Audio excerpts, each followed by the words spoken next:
Mahalia Jackson, Joan Baez, Johnny Cash, The Byrds, Whitney Houston, Leon Rimes, Ray Charles, Diana Ross, Il Divo, Willie Nelson, Destiny's Child, Andrea Bocelli, Rod Stewart, Aretha Franklin, and Elvis. What do all these singers have in common? They recorded Amazing Grace.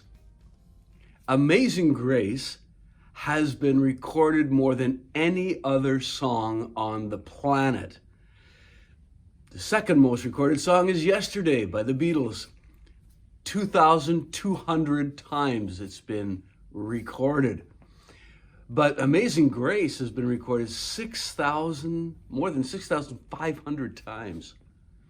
And you may know the story of the composer of Amazing Grace, John Newton. John Newton was the captain of a slave ship in the 1700s.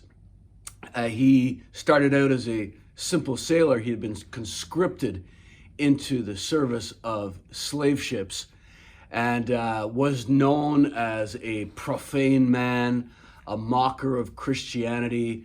He tried to deride and mock others, denouncing God as a myth. He was known as very profane and debauched.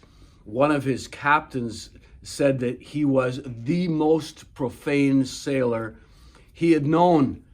And that's saying a lot with the reputation of sailors back in those days. John Newton himself was sold into slavery for a time and was rescued. And it was during his sea voyage, after being rescued, he was heading back to England. A great storm came up at sea, and John Newton cried out to God and had a conversion experience that would lead him to abandon the slave industry and eventually become an Anglican priest in the evangelical wing of the Anglican faith. And he met George Whitefield, he met John Wesley, he became an ardent abolitionist, and worked and helped William Wilberforce in his crusade.